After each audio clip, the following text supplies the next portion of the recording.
Last class में कहां तक एक्सप्लेन कर दिया था मैंने? This is energy source, this was LCR circuit, right? इसमें क्या होना है? Current and charge voltage are the things vary sinusoidally that is connected to this antenna through the help of transformer and transmission line. This is a dipole antenna which consists of two thin metallic rods, right? फंडा क्या है इसमें? जो electric dipole antenna था, इसमें charge बढ़ता है, इससे बढ़ता जाता है, right? Charge increases sinusoidally, Similarly, current also varies sinusoidally. पहले बढ़ता है फिर कम होता जाता है, राइट? तो charge and current vary sinusoidally on this antenna. आ रहा है समझ में? ये लास्ट टाइम ने डिटेल में एक्सप्लेन भी किया था। ये वाला टर्मिनल पॉजिटिव हो गया तो ये पॉजिटिव हो जाएगा, ये नेगेटिव है तो ये नेगेटिव हो जाएगा। थोड़ी देर के बाद इसका वोल्टेज बढ़ेगा तो इसमें चार्ज चेंज होएगा, फिर उसके बाद पोलैरिटी चेंज होगी तो उसमें भी पोलैरिटी चेंज हो जाएगी। याद है? हाँ सर। सो हमने एक पॉइंट देखा था क्या? Charge and current. कोई भी स्टेप आपको लगता है ना नहीं समझ में आ रहा, प्लीज 2-3 बार पूछना, डिस्कशन कर लेंगे, आपको कन्विंसिंग लगना चाहिए तो ही मैं आगे जाऊंगा, right? So charge and current changes in the rods of antenna, right? So one thing is sure, this will always remain a dipole. Why? इसका एक टर्मिनल जब पॉजिटिव होगा तो ये पॉजिटिव हो गया, ये नेगेटिव हो गया। दूसरे थोड़ी देर के बाद सेकेंड हाफ साइकिल में क्या होगा? ये नेगेटिव हो जाएगा, ये पॉजिटिव हो जाएगा, तो वो पॉजिटिव, ये नेगेटिव हो जाएगा, राइट? तो जो भी हो, ये एक डाइपोल की तरह एक्ट करेगा या नहीं करेगा? करेगा। Right. So rods of antenna या antenna always acts as an electric dipole.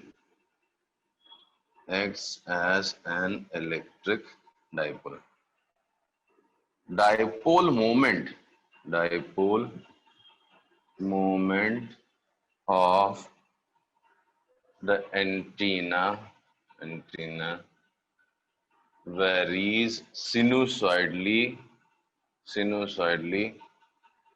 with respect to time. Do you agree to this? भाई जब इसमें LCR सर्किट में हमने पहले पढ़ रखा है current and charge very sinusoidally, ठीक है? अब उसी से आपने क्या किया, लिंक किया एक ट्रांसफार्मर को। तो जब इसमें करंट और चार्ज वेरी कर रहा है तो इसमें भी, इस सर्किट में भी करंट और मतलब इसके टर्मिनल्स पे भी करंट और चार्ज, मतलब टर्मिनल्स पे चार्ज, voltage and current will vary sinusoidally. Agree कर रहे हो? या याद दिलाऊं, ट्रांसफार्मर में पढ़ा था हमने, जैसे प्राइमरी सर्किट में वोल्टेज चेंज होता है वैसे सेकेंडरी सर्किट में वोल्टेज चेंज होता है। हेलो,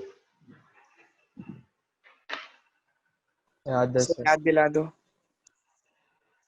अरे ट्रांसफार्मर पढ़ा था हमने, 2 सर्किट थे, प्राइमरी सर्किट, सेकेंडरी सर्किट।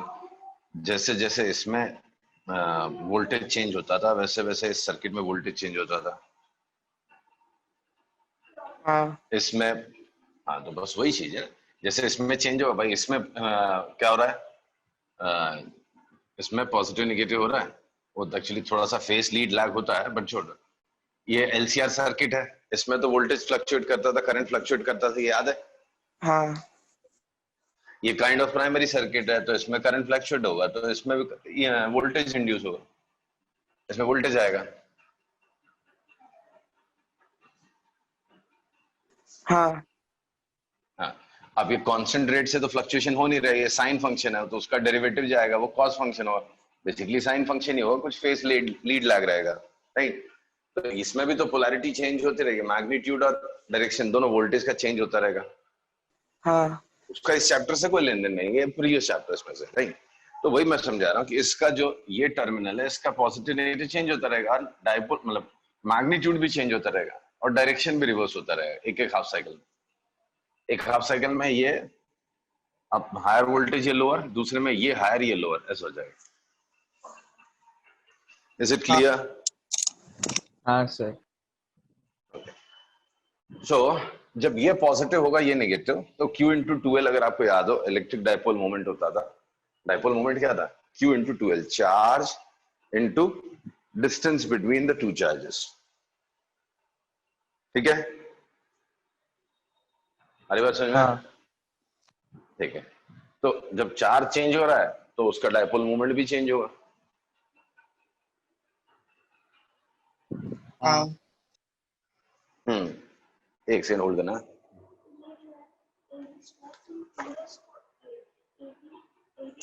पहले ए के पावर चेक करो, ए स्क्वायर नीचे भी ए स्क्वायर कट।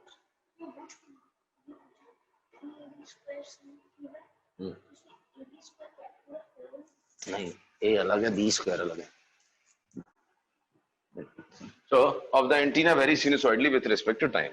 तो इसका डायपोल मोमेंट चेंज हो रहा है। अच्छा, डायपोल मोमेंट के साथ साथ आजू बाजू में इलेक्ट्रिक फील्ड भी वेरी करेगा। हाँ बस यही चीज आपको पढ़नी। तो as dipole moment varies, electric field in surrounding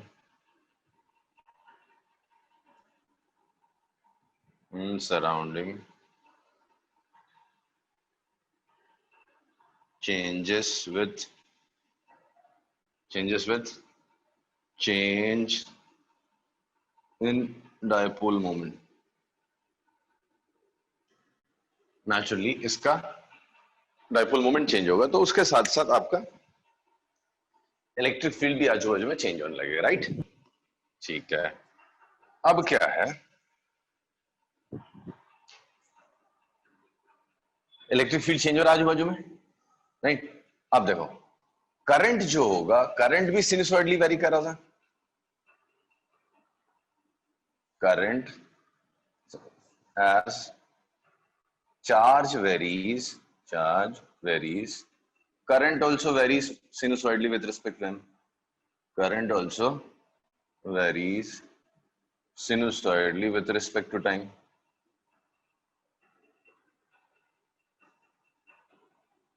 ये मानते हो? इसमें चार्ज चेंज हो रहा है तो चार्ज चेंज होगा तो करंट भी चेंज होगा, राइट। इसमें क्या हो रहा है, इलेक्ट्रॉन्स ऐसा पूरा एक साथ फ्लो हो रहा है तो इलेक्ट्रॉन्स इसमें जा रहे हैं, मतलब करंट तो फ्लो हो रहा है ना। तो यहाँ पे इलेक्ट्रिक डायपोल में इन दोनों रॉड्स में करंट भी अपीयर होगा और वो करंट भी चेंज होता रहेगा। जब मैक्स वैल्यू हो जाएगी तो करंट 0 हो जाएगा, फिर करंट का डायरेक्शन रिवर्स हो जाएगा, फिर उल्टे डायरेक्शन में करंट फ्लो होगा।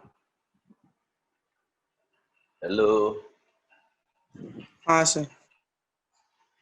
राइट। तो उस करंट की वजह से एक मैग्नेटिक फील्ड था, hence magnetic field due to the current in antenna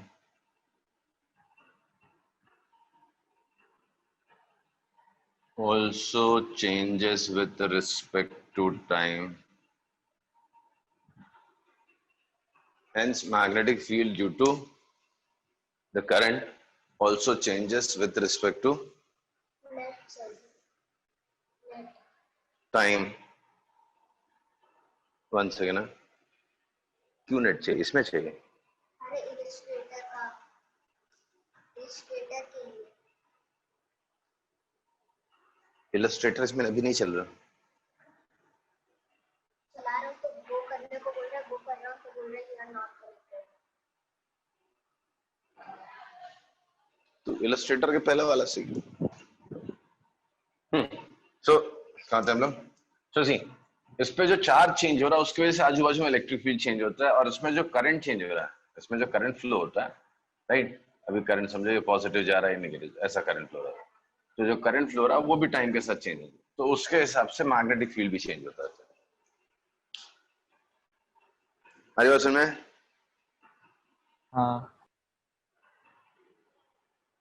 यही वेरिएशन जो है मैग्नेटिक फील्ड और इलेक्ट्रिक फील्ड में, आपको ऐसा फील होता है कि वो, सॉरी, आपको क्या लगता है वो ये जो वेरिएशंस है, जैसे यहाँ पे इलेक्ट्रिक फील्ड चेंज हुआ तो ऑल ऑफ अ सडन पूरे यूनिवर्स में उसका इलेक्ट्रिक फील्ड अपीयर होगा एक साथ, और जो चेंज्ड वैल्यू होगी वो दिखाई देगी, या कुछ अलग होगा? यही मेन ट्विस्ट है, मतलब यही मेन पंच है इलेक्ट्रोमैग्नेटिक वेव समझने का। नहीं समझा मैं क्या बोल रहा हूँ? सपोज यहाँ पे कुछ डाइपोल मोमेंट आ गया, उसकी वजह से इस पॉइंट पे कुछ इलेक्ट्रिक फील्ड की वैल्यू हो गई, तो क्या वही वैल्यू या हर जगह पे पीक वैल्यू एक साथ आ जाएगी, या थोड़ी देर के बाद पीक वैल्यू आएगी? सपोज यहाँ पे इलेक्ट्रिक फील्ड की पीक वैल्यू आ गई 10 यूनिट्स, एक एग्जांपल, और यहाँ पे जब भी आती है समझो 9 यूनिट्स आती है, आगे जाते जाओगे तो चेंज होता रहता है, तो यहाँ पे 9 होगी या यहाँ पे अभी 9 से कम होगी? ये पीक वैल्यूज, यहाँ की 10 है, यहाँ की 9 है, यहाँ की 7 है, एक एग्जांपल लिखा। सर वो तो तो मीडियम जब पे यहाँ डिपेंड करेगा ना।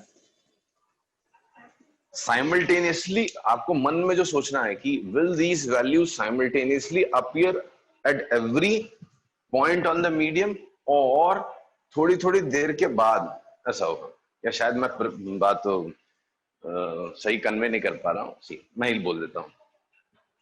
These changes do not appear at every point simultaneously. Instead, ये जो इलेक्ट्रिक और मैग्नेटिक फील्ड में जो चेंजेस है ना, ये चेंजेस ही आगे बढ़ते जाते हैं। ये जो variation in electric field and magnetic field है, this itself propagates in the medium with a speed of light. कैसे होगा? यहां पे इलेक्ट्रिक फील्ड में चेंज आया, ठीक है, ये वेरिंग इलेक्ट्रिक फील्ड यहाँ पे मैग्नेटिक फील्ड इंड्यूस करेगा, उसकी वजह से यहाँ पे इलेक्ट्रिक फील्ड आएगा, उसकी वजह से मैग्नेटिक फील्ड इलेक्ट्रिक फील्ड, तो electric magnetic electric magnetic simultaneously magnetic electric magnetic electric दोनों चीज साइमल्टेनियसली चल रही है। तो ये जो वेरिएशंस हैं इन electric field and magnetic field, they do not travel, sorry, they do not appear everywhere simultaneously. Instead, they propagate, these variations propagate in the medium. Hello, नहीं मजा आया? हाँ सर सर समझा। मिथिलेश ने कुछ पूछा। एक बार पढ़ के बताओ तो क्या पूछा है? पूछ रहा है इंड्यूस्ड फील्ड का, मैग्नेटिक फील्ड का वो मैग्नीट्यूड कम होता जाएगा। ऑब्वियसली जैसे यहाँ पे साउंड वेव्स है, साउंड वेव्स का जो यहाँ पे एम्पलीट्यूड है, थोड़ा दूर जाके एम्पलीट्यूड कम हो जाएगा, why? Because energy spread out हो रही है ना। अगर स्प्रेड आउट नहीं होगा तो कम नहीं होगा। अगर एनर्जी स्प्रेड आउट नहीं हो रही है तो हर जगह एम्पलीट्यूड सेम रहेगा, बट नेचुरली अगर आप बल्ब के पास में खड़े होते हो तो लाइट का जो ब्राइटनेस है, जो एनर्जी आ रही है पर यूनिट एरिया, वो ज्यादा आ रही है, दूर जाओगे तो एनर्जी कम होती जाती है।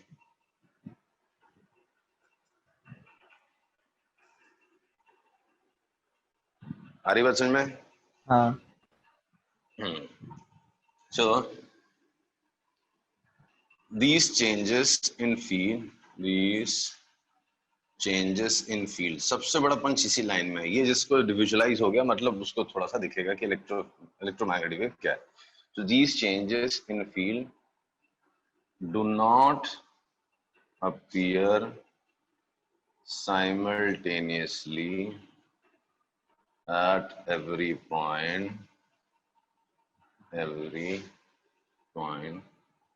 but they travel in the medium away from antenna at speed of light. 3 into 10. Yeah, these changes in field do not appear simultaneously at every point, but they travel in the medium away from antenna at speed of light, that is 3 into 10 raised to 8 meter per second.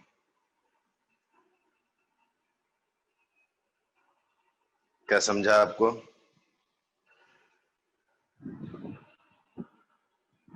चलो मैं बोलता हूँ, जैसे longitudinal wave last year का recall करते हैं, क्या होता है वहां पे, थ्रोट पे ले लो आप, राइट, वोकल कॉर्ड है, तो वहां पे कॉम्प्रेशन एंड रेयरफेक्शन, कॉम्प्रेशन और रेयरफेक्शन बनता है। तो क्या हर जगह पे एक साथ पूरे मीडियम में कॉम्प्रेशन कॉम्प्रेशन कॉम्प्रेशन है, फिर रेयरफेक्शन? ऐसा नहीं है ना, वो तो कॉम्प्रेशन और रेयरफेक्शन प्रोपोगेट करते हैं। नहीं समझा? समझा। तो वैसे ही यहां पे वेरिएशन है किसका, electric field and magnetic field का, ये प्रोपोगेट करते हैं। यहाँ पे इलेक्ट्रिक फील्ड है, यहाँ पे कुछ मैग्नेटिक, यहाँ पे इलेक्ट्रिक फील्ड की वैल्यू 10 यूनिट्स है, मैग्नेटिक फील्ड की समझो 7 है। एक एग्जांपल बोलो, ऐसा कुछ होता नहीं है, मतलब वैल्यूज इतनी ऐसी नहीं होती, अलग होती। तो यहाँ 10 है इलेक्ट्रिक फील्ड, यहाँ 7 है मैग्नेटिक फील्ड। थोड़ी देर के बाद यहाँ पे इलेक्ट्रिक फील्ड 10 है, अगर अगर ये स्प्रेड आउट नहीं हो रही है, अगर स्ट्रेट जा रही है, तो यहाँ पे 10 हो जाएगा, यहाँ 7 हो जाएगा, यहाँ कम हो जाएगा। फिर थोड़ी देर के बाद यहाँ पे 10 हो जाएगा, 7 हो जाएगा, यहाँ पे कम हो जाएगा, यहाँ पे कुछ और होगा। तो ये जो चेंज है ना, ये चेंज बढ़ते जा रहा है हर जगह पे।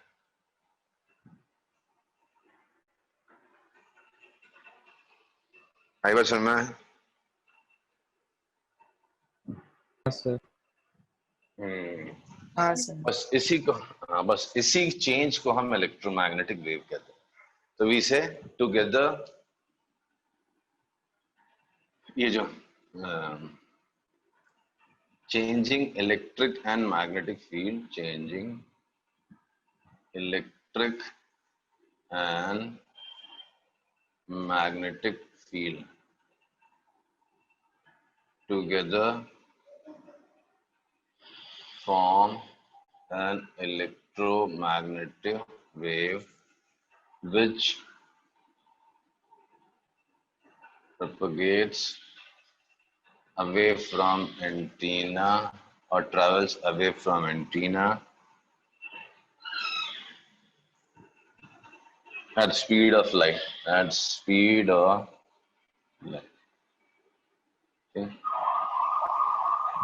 at speed of light, ठीक। और इसमें जो फ्लक्चुएशंस हैं किसके, इलेक्ट्रिक फील्ड और मैग्नेटिक फील्ड के, उस सिनुसोइडल है, तो उनकी कुछ फ्रीक्वेंसी होगी, वो फ्रीक्वेंसी एलसीआर, एलसी ऑसिलेटर की फ्रीक्वेंसी के बराबर होती है, right. Also the frequency, also the frequency with which field oscillates is same as omega plus 1 by root LC. Is it clear? हाँ सर। हाँ सर। तो इस तरह से आपकी वेव प्रोपोगेट होने लगे। आप अभी सिर्फ इलेक्ट्रिक फील्ड वाला कंपोनेंट देखना, मतलब यहाँ पे मान लो, ऐसे तो अकेला एग्जिस्ट करता ही नहीं, इलेक्ट्रिक फील्ड कंपोनेंट और मैग्नेटिक फील्ड, ये दोनों इलेक्ट्रोमैग्नेटिक वेव के कंपोनेंट्स हैं, and both of them appear simultaneously.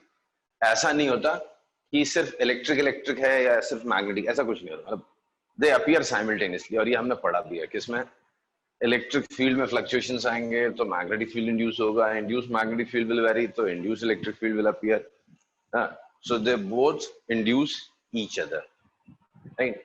तो होता क्या है, यहाँ पे इलेक्ट्रिक फील्ड है, ये डिसअपीयर होगा, यहाँ मैग्नेटिक आएगा, फिर उसकी वजह से यहाँ इलेक्ट्रिक आएगा, फिर मैग्नेटिक आएगा, और साइमल्टेनियसली यहाँ पे इलेक्ट्रिक था तो यहाँ मैग्नेटिक भी था, वो डिसअपीयर होता है तो यहाँ पे इलेक्ट्रिक होता है। यहाँ पे एक फिगर अभी बनाऊंगा, उससे क्लैरिटी आएगी थोड़ा। ई है, यहाँ बी है, तो इस ई के वेरिएशन की वजह से यहाँ बी आ जाएगा, यहाँ ई आ जाएगा, फिर बी के वेरिएशन की वजह से यहाँ ई आ जाएगा, यहाँ बी आ जाएगा, ऐसे चलता जाएगा। तो actually electric and magnetic fields हैं जो ट्रैवल करके हम तक आ रहे हैं, जिसको आप लाइट कहते हो, that light is also nothing but electric and magnetic field, ठीक है? हमारी बात समझ में? हाँ। हाँ सर। तो अब इस फिगर का काम खत्म हो गया, अब चलते हैं एक वेव जब एक पॉइंट से स्वीप होती है तो उस पॉइंट पे इलेक्ट्रिक फील्ड और मैग्नेटिक फील्ड के वेरिएशन कैसे होते हैं. Let us assume there is a point P. ठीक है, तो इस पॉइंट से एक वेव जाने वाली है, पूरी वेव एक सिंगल वेव में निकाल के दिखाता हूं. तो यहाँ पे अभी late us assume electric field peak value पे है, मैग्नेटिक फील्ड अपने पीक वैल्यू पे. ठीक है, ये t इक्वल्स टू 0 सेकेंड्स. थोड़ी देर के बाद इसी पॉइंट में ये वेव आगे नहीं जा रहा मैं, ये टाइम शिफ्ट कर रहा हूं, तो t/8 सेकेंड्स पे ऐसा हो जाएगा. तो क्या हो गया, इलेक्ट्रिक फील्ड और मैग्नेटिक फील्ड की वैल्यू उस पॉइंट पे हो गई कम. थोड़ी देर के बाद ये वैल्यू हो जाएगी 0. इसी पॉइंट पे किसी को ऐसा लग रहा होगा कि सर यहाँ पे पॉइंट चेंज कर रहा. पॉइंट नहीं चेंज कर रहा, मैं टाइम शिफ्ट कर रहा हूं. तो at some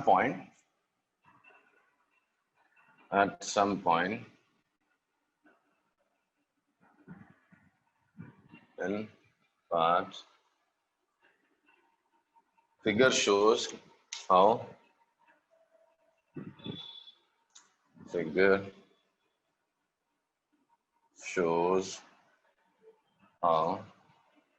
electric field and magnetic field vary with respect to time. ठीक है, अब यहाँ पे इसी पॉइंट पे इलेक्ट्रिक फील्ड और मैग्नेटिक फील्ड 0 हो गए. थोड़ी देर के बाद फिर इलेक्ट्रिक फील्ड और मैग्नेटिक फील्ड आया बट डायरेक्शन चेंज हो गया. तो 3t/8 टाइम के बाद ऐसा. फिर थोड़ी देर के बाद ये वैल्यू मैक्स हो गई, ये वैल्यू मैक्स हो गई इस डायरेक्शन. तो ये हो गया हाफ ऑफ टाइम. फिर थोड़ी देर के बाद ये वैल्यू वापस कम हो गई, ये वापस कम हो गई. t is equal to 5t/8. ठीक, फिर थोड़ी देर बाद ये वैल्यूज दोनों 0 हो गई 3/4 ऑफ टाइम पीरियड के बाद. फिर उसके बाद इनका डायरेक्शन फिर उल्टा हो गया, ये ऐसा हो गया, ये ऐसा हो गया. तो ये हो गया आपका 70/8 के बाद सेकेंड से. And finally again max values in the same direction are attached. तो एक टाइम पीरियड के बाद फिर से वही वैल्यूज, पीक वैल्यूज आ जाती है इलेक्ट्रिक फील्ड. तो ये आप मन में सोचो, ये इसमें फिगर में देखोगे तो कभी कभी कंफ्यूजन होता है कि ये वेव आगे जा रही है, या आगे वाले पॉइंट्स नहीं मार्क किए, वो